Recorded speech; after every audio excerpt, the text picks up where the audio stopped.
The worst shark attack in recorded history also happened to be a disaster for the U.S. Navy. When, on July 30, 1945, USS Indianapolis, a Navy heavy cruiser, was sunk by 2 Japanese submarine torpedoes and sank in minutes.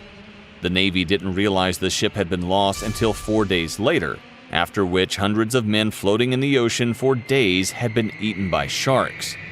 It is thought that around 1,199 members of the crew ended up in the waters of the Pacific, and around 300 people died quickly as they went down with the ship. As it sank so fast, there was no time to send any messages to the U.S. Navy, and that meant that nobody beside the enemy knew what had happened. After the United States entered World War II, the ship was assigned to aircraft carrier task forces in the Pacific Theater. In 1943, it became the flagship of the U.S. Fifth Fleet under Vice Admiral Raymond Spruance. The Indianapolis participated in the bombardment of the Japanese island of Iwo Jima in February 1945. The following month, the Indianapolis was damaged by a Japanese kamikaze plane off Okinawa Island, but it was soon repaired and returned to active service. Towards the end of July 1945, the Portland-class heavy cruiser was sent on a high-speed voyage to deliver cargo to a U.S. airbase on Tinian, one of the Marine Islands in the western Pacific.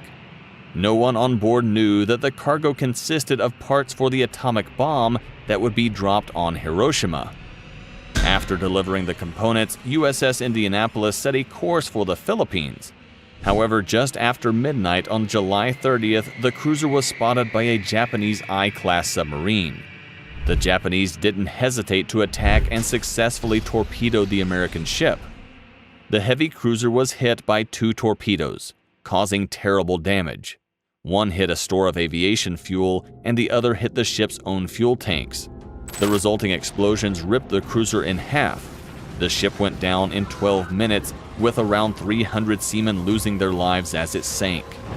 One of the survivors recounted what happened to him once the ship was underwater. "I never saw a life raft. I finally heard some moans and groans and yelling and swam over and got with a group of 30 men, and that's where I stayed." Another survivor, Captain Charles B. McVeigh, explained what happened on impact. "I was thrown from my emergency cabin bunk on the bridge by a very violent explosion, followed shortly thereafter by another explosion. I was sucked off into the water by what I believe was a wave caused by the bow going down rather rapidly. 1,196 sailors were on board, and only 896 survived the sinking. So, with all those sailors in the sea, what happened? Well, for a start, many of them had fuel in their eyes, and this made life very hard. Those who could see couldn't see far because of the waves. But fortunately, survivors later told the press that for the most part the ocean was quite calm.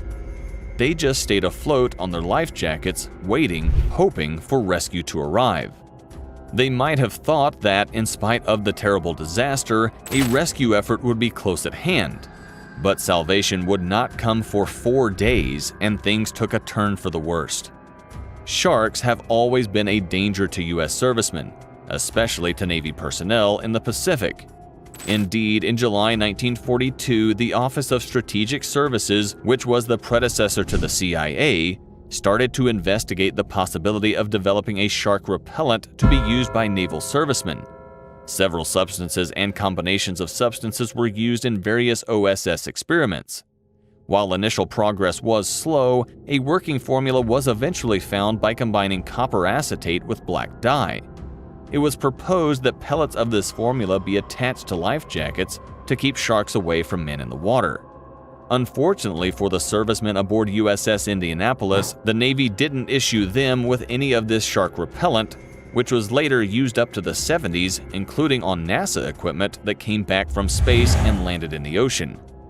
The 800-odd seamen who survived the sinking of the cruiser and lived through the night were greeted with a horrifying sight when the sun rose the next morning. According to reports, hundreds of sharks fed on the men. They would attack in the morning, and then just cruise around all day, sometimes after leaving some men injured but not dead. The sharks had been attracted by the blood of all the sailors who had perished or been wounded from the explosions on the Indianapolis, as well as by the thrashing of many bodies in the water. A survivor said to the men not injured, "Thank goodness there were lots of dead people floating in the area."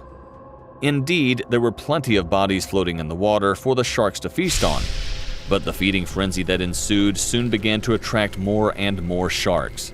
And when the hundreds of sharks that had arrived finished with the floating bodies, they turned their attention to the living.